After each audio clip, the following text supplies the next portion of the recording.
Hello everyone. आज हम करेंगे पॉलिटी का पार्ट 3 और टॉपिक है union and territories of India.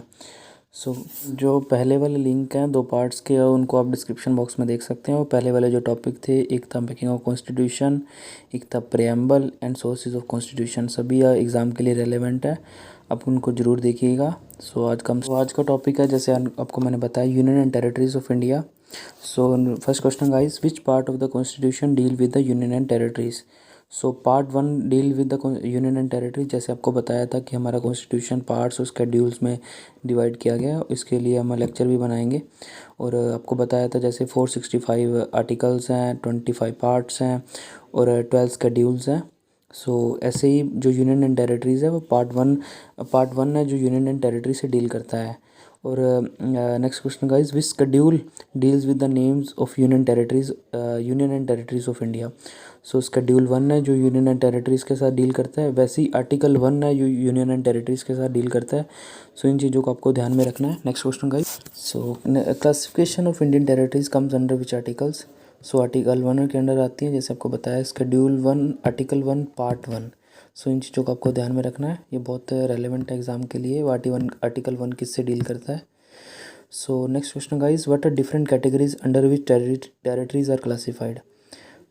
तीन तरह की टेरिटरीज हैं, territories of state, union territories, territory that may be acquired by the government of India at any time. आपको बताया है जो टेरिटरीज हैं स्टेट की, जैसे हमारे स्टेट्स हैं गुजरात पंजाब, ये स्टेट्स हैं। जो यूनियन टेरिटरीज़ आपको पता है, दिल्ली, चंडीगढ़, दमन एंड दीव, लक्षद्वीप, ये सब यूटीज़ में आ जाती हैं। और जो इंडिया अभी एक्वायर करेगा या इंडिया ने एक्वायर किया है, उनको हम ले लेते हैं acquired by the government of India. जैसे हमने गोवा बाद में एक्वायर किया था 1961 में पोर्चुगीज़ से, दमन एंड दीव किया था, तो ऐसे ये एक्वायर्ड में आ जाती हैं। Next question guys, how many states and union territories are in India. 28 states हैं अभी और 8 यूटीज़ हैं। पहले 29 स्टेट्स थी और 7 यूटीज़ थी। अभी जम्मू एंड कश्मीर में 370 एब्रोगेट होने के बाद ये 28 स्टेट हो गई हैं और 8 यूटी हो गई हैं। Which is wider expression, union of India और territories of India. Guys, territories of India wider expression है। जैसे हमने बताया है कि टेरिटरीज़ में बहुत सारी चीज़ें आ जाती हैं, जैसे स्टेट्स हैं, यूनियन टेरिटरीज़ हैं, और जो स्टेट आगे गवर्नमेंट जैसे आगे एक्वायर करेगी या एक्सीड करेगी तो पूरा टेरिटरीज़ में आ जाता है। और जो यूनियन इंडिया है उसमें सिर्फ स्टेट्स आती हैं। जो वाइडर एक्सप्रेशन है वो टेरिटरीज ऑफ इंडिया है। ये बहुत सारे एग्जाम में रिपीट भी हो चुका है क्वेश्चन, इसको आप ज़रूर ध्यान में रखिए। Which article empowers the establishment of new state by addition of new territory. Article number 2। इसमें ऐसा गाइज आपको बताना चाहता हूँ कि दो आर्टिकल होते हैं, आर्टिकल 2 एंड आर्टिकल 3।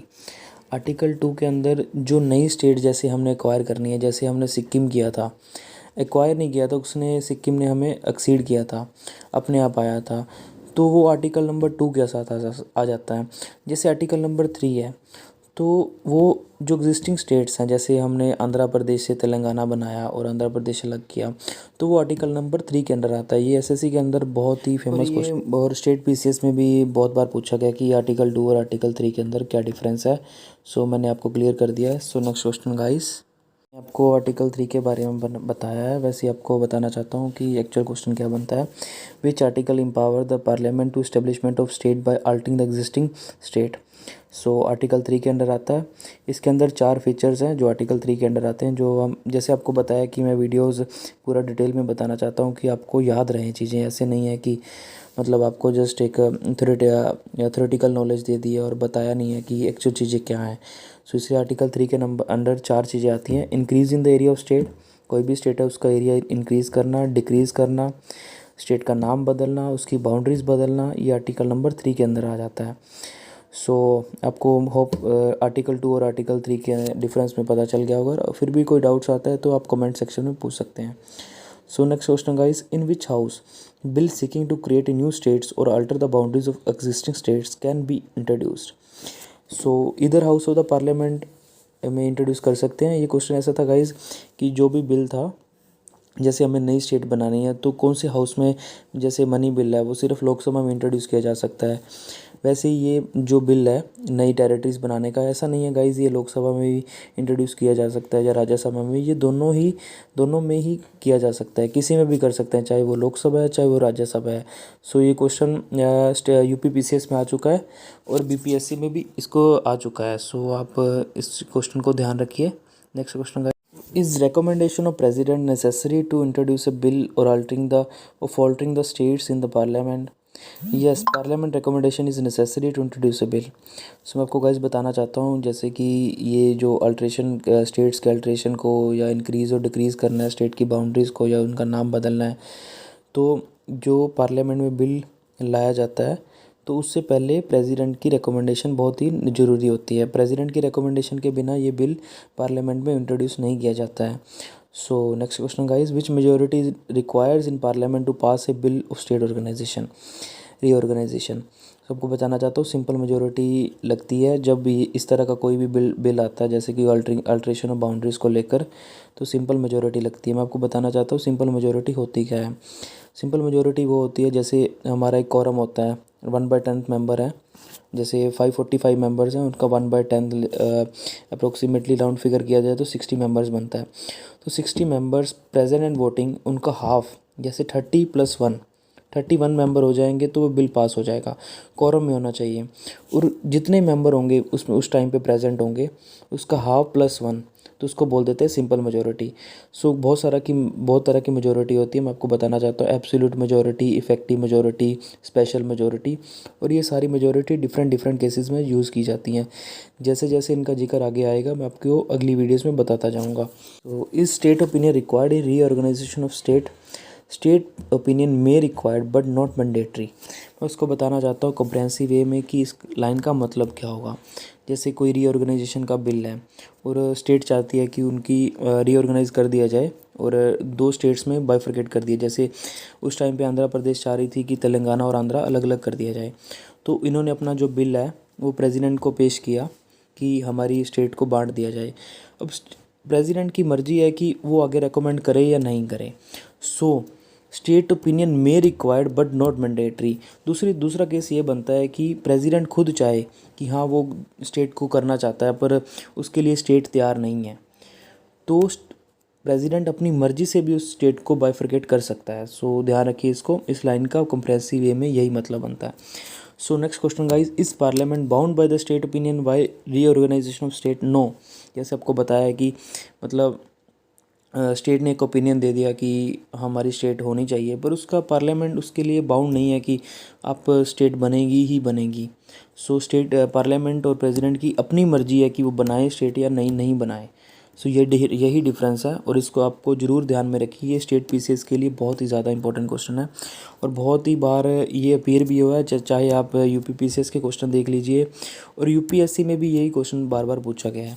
सो आप प्लीज़ इसको ध्यान में रखिए और एग्जैक्टली याद करिए कि डिफरेंस क्या है। अगर आपको समझ में नहीं आ रहा है तो कमेंट सेक्शन में आप पूछ सकते हैं। So next question guys, next question, is state reorganization require amendment under the 368 article of constitution? आपको बताना चाहता हूँ 368 आर्टिकल ऑफ कॉन्स्टिट्यूशन अमेंडमेंट से डील करता है। ये SSC के लिए काफ़ी इंपॉर्टेंट है और मैं आपको इसका आंसर ये है कि ये मतलब ज़रूरी ये है ही नहीं कि 368 के अंडर अमेंडमेंट होगा। अगर सुप्रीम कोर्ट ने बेरी केस 1966 के अकॉर्डिंग कहा है कि अगर स्टेट जैसे लाइक गवर्नमेंट अपनी टेरिटरी किसी और कंट्री को देती है एक मतलब कंसेंसस के थ्रू, तो आपको अमेंडमेंट करना पड़ेगा। जैसे हमने बांग्लादेश को कुछ आर्किपेलागोस दिए हैं तो हमने 101 अमेंडमेंट की है, शायद मे बी 100 है या 101 है, इसमें कन्फ्यूज़न है, वो इसको देख लीजिएगा। तो हमने 100 अमेंडमेंट की है और उसके थ्रू हमने आर्किपेलागोस दिए हैं बांग्लादेश को। सो अगर हम किसी कंट्री की मतलब टेरिटरी लेते हैं तो हमें ज़रूरी नहीं है कि एक ये अमेंडमेंट ही होगा 368 के अंडर। तो आप इस चीज़ों को ध्यान में रखिए। नेक्स्ट क्वेश्चन टॉपिक में बनाएंगे evolution of states and union territories. मतलब जो अभी प्रेजेंट स्टेट है वो कैसे फॉर्मेशन में आई, उनका क्रोनोलॉजिकल ऑर्डर क्या था और कौन से उनके लिए कमीशन आए थे, उनके बारे में आपको बताएंगे। सो when was Dhar commission appointed? सो ये 1948 में अपॉइंट हुआ था धर कमीशन। ये सारे जो आपको कमीशन बता रहा हूँ ये स्टेट रीऑर्गेनाइजेशन एक्ट को लेकर बनाए गए थे। भाई कैसे स्टेट्स होनी चाहिए, लिंग्विस्टिक बेसिस पे होनी चाहिए या और कोई टेरिटोरियल बेसिस पे होनी चाहिए या कुछ रिलीजियस बेसिस पे होनी चाहिए। सो इसको लेके कुछ कमीशन बनाए गए थे। सो उन्हीं के बारे में आपको बता रहा हूँ। ये एग्ज़ाम पॉइंट ऑफ व्यू से बहुत ही रेलेवेंट रहते हैं। So when was Dhar commission appointed, 1948 में अपॉइंट हुआ था। Next question guys, what was the aim of the Dhar commission. सबको बताना चाहता हूँ, एम था कि अगर स्टेट को लिंग्विस्टिक बेसिस पे बनाया जाए, जैसे लैंग्वेज के बेसिस पे बनाया जाए, भाषा के बेसिस पे बनाया जाए, तो उनकी जो वायबिलिटी है वो कैसी रहेगी, मतलब सक्सेसफुल होंगी या नहीं होंगी। सो धर कमीशन ने मना कर दिया था कि लिंग्विस्टिक बेसिस पे हम नहीं बनाएंगे, क्योंकि अगर उस टाइम पे हम देखा जाए कि जब पंजाब, इंडिया और पाकिस्तान बाइफरकेट हुए थे, वो एक रिलीजन पे बेसिस हुए थे। तो धर कमीशन नहीं चाहता कि हम लिंग्विस्टिक बेसिस पे आप अपने कंट्री को डिवाइड करें, और उसको फिजिबल नहीं मानता था। सो धर कमीशन को किसने हेड किया था, नेक्स्ट क्वेश्चन है। एस के धर ने इसको हेड किया था। और next question guys, who headed the JVP commission. So JVP commission बनाया गया था। उसका एम था कि जो धर कमीशन की रिकमेंडेशन थी और जो भी उन्होंने एनालिसिस किया वो क्या है, राइट है या नहीं है, उसके ऊपर एक कमेटी बनाई गई थी। सो इन्होंने किन्होंने हेड किया था, ये बहुत इंपॉर्टेंट रहता है। जवाहरलाल नेहरू, वल्लभ भाई पटेल और पत्ता भाई सीतारामन। ये 1948 में ही हुआ था, ये भी कमीशन 1948 में ही आया था। So next question guys, when was JVP commission appointed, 1948 में, जैसे मैंने आपको पहले ही बताया। What was the aim of the JVP commission, ये भी आपको अभी बताया कि इसकी रिकमेंडेशन दर कमीशन ने दी थी, उसको कंसीडर करने के लिए, उसको एनालाइज करने के लिए बनाया गया था। So next question guys, when Faiz Ali commission appointed and headed by home. So Faiz Ali commission बनाया गया था 1953 में। सो इसको हेड किया था फैज़ अली खान ने, और के फैज़ अली ने, के एम पनिकर ने, एच एन खुंजरू ने। सो इन जो भी ये पर्सनालिटीज़ हैं इनके नाम बहुत ही इंपॉर्टेंट रहते हैं, स्पेशली यूपी पीसीएस और यूपीएससी के लिए और बीपीएससी के लिए और स्टेट पीसीएस के लिए। एसएससी के लिए थोड़ा सा कम रेलेवेंट है, फिर भी। Next question guys, so guys आपको बताना चाहता हूँ, फैज़ अली कमीशन ने रिकमेंडेशन की थी कि लिंग्विस्टिक बेसिस पे रीऑर्गेनाइज कर देना चाहिए स्टेट को, ये वायबल रहेगा। इसका आपको बताया था, धर कमीशन ने इसको मना कर दिया था और जेवीपी कमीशन ने इसको फिर उसको एनालाइज़ किया था धर कमीशन को, फिर उन्होंने भी मना कर दिया था। और फैज़ अली कमीशन ने अगर रिकमेंड किया कि ये फिजिबल है और इसको किया जा सकता है। सो उसके बेसिस पे स्टेट रीऑर्गेनाइजेशन एक्ट पास किया गया था 1956 के अंडर। और next question guys, under which amendment state reorganisation act was passed. So 7th constitutional amendment act 1956 के अकॉर्डिंग पास किया गया था। तो इसको आप जरूर ध्यान में रखिए कि 7th कॉन्स्टिट्यूशनल अमेंडमेंट 1956 एक्ट, ये बहुत ही इंपॉर्टेंट रहता है, एसएससी के लिए भी बहुत इंपॉर्टेंट है और स्टेट पीसीएस के लिए भी बहुत ही रेलेवेंट है। So next question guys, after the reorganisation state how many states and union territory were formed. So 14 state थी, 6 यूटी थी। जब ये रीऑर्गेनाइजेशन एक्ट पास किया जस्ट उसके बाद कितनी स्टेट्स बनी और कितनी यूटी बनी, ये भी क्वेश्चन रेलेवेंट रहता है। 14 स्टेट बनी और 6 यूटी बनी। So next question, which state was created on the linguistic basis under the state reorganisation act. कौन सी स्टेट थी फर्स्ट जो रीऑर्गेनाइजेशन एक्ट के अंदर बनी थी, वो थी आंध्र प्रदेश। ये बहुत ही रेलेवेंट है, अब इसको कई एग्ज़ाम में देख सकते हैं। सो नेक्स्ट क्वेश्चन गाइस, हम बताने जा रहे हैं कि क्रोनोलॉजिकल ऑर्डर कैसे था, क्रिएशन हुई थी जैसे भी स्टेट की। ये आज कल लास्ट टॉपिक है। और सबको फर्स्ट स्टार्ट करते हैं। 1960 में बॉम्बे बाइफरकेट हुआ था गुजरात और महाराष्ट्र में। सो 1963 में नागालैंड, ये अपनी 16 स्टेट बनी थी, वो 14 और 15 थी। और 1966 में हरियाणा, ये पंजाब से बना था। 1970 में हिमाचल प्रदेश यूटी था, जो 66 में बना दिया गया था पंजाब से काटकर, इसको एलिवेटेड कर दिया था, स्टेटहुड का स्टेटस दे दिया गया था। सो 1971 मणिपुर, त्रिपुरा, मेघालय वर ग्रांटेड स्टेटहुड। सो 1974 सिक्किम एसोसिएट स्टेट बनी। मैं आपको बताना चाहता हूँ एसोसिएट स्टेट क्या थी। एसोसिएट स्टेट ये थी कि आर्टिकल 2 के अंडर बनाई गई थी, ये फुल फ्लैश स्टेट का स्टेटस नहीं था और बाद में इसको अमेंडमेंट कर दिया गया था और फुल स्टेट का स्टेटस दे दिया गया था। एसोसिएट स्टेट ये थी कि मतलब कुछ पावर्स दी गई थी सिक्किम को और कुछ अपने पास थी, तो वैसे बैलेंस नहीं बन रहा था। और फिर बाद में 36 कॉन्स्टिट्यूशन अमेंडमेंट के अकॉर्डिंग इसको फुल फ्लैश स्टेट का एक ऑर्डर कर दिया गया था और 1976 में हुई थी 36 कॉन्स्टिट्यूशन अमेंडमेंट। इसको आप ज़रूर याद रखिएगा। 1986 अरुणाचल प्रदेश एंड मिज़ोरम, 1987 गोवा, 2000 छत्तीसगढ़ उत्तराखंड झारखंड, 2014 तेलंगाना, वो आपको पता है आंध्र प्रदेश से बाइफरकेट किया गया था। सो ये गाइस ये मतलब क्रोनोलॉजिकल ऑर्डर है, इसको आप ज़रूर में ध्यान में रखना है कि कौन सी स्टेट ऐसे आ जाता है कि पहले कौन सी स्टेट बनी थी, बाद में कौन सी स्टेट बनी थी। सो पूरे क्रोनोलॉजिकल ऑर्डर को आपको प्रिसाइजली याद करना है एकदम जैसे वो है। और आपको हो सके तो ये भी याद कर लीजिए कि 16 स्टेट कौन था। जैसे मैंने आपको बताया कि नागालैंड था 16, वैसे आप याद कर सकते हैं 17 कौन सा था, 18 कौन सा था। तो इससे आपको आसानी होगा और एग्ज़ाम में एकदम प्रिसाइजली आप आंसर कर पाओगे चीज़ों को। सो नेक्स्ट चीज़ें हैं जो आपको बताना चाहता हूँ। 1961 में गोवा अक्वायर्ड किया इंडिया ने पोर्चुगीज़ से। 1987 में उसको स्टेटहुड का स्टेटस दे दिया गया था। और ऐसे ही 1954 में दादरा नगर हवेली कैप्चर किया था इंडिया ने। 1961 में इसको यूनियन टेरिटरी का स्टेटस दे दिया गया था और अभी भी एक यूटी ही है। और दादरा नगर हवेली की कैपिटल है सिलवासा और ये अरेबियन सी में। और इसको भी आप याद कर सकते हैं गाइज़।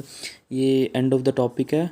और आपको अगर ये वीडियो अच्छा लगा हो तो प्लीज़ इस चैनल को सब्सक्राइब कीजिए। हम कंटिन्यू वीडियो डालेंगे एक पॉलिटी के ऊपर और आपको पूरी पॉलिटी आईएएस से लेकर एसएससी तक सारी पॉलिटी करवाएंगे। और फिर भी आपको कुछ डाउट आता है तो आप कमेंट सेक्शन में पूछ सकते हैं। और हमें फॉलो कीजिए इंस्टाग्राम पे, लिंक डिस्क्रिप्शन बॉक्स में, और टेलीग्राम पे इसकी पीडीएफ को भी डाउनलोड कर सकते हैं। Thank you guys.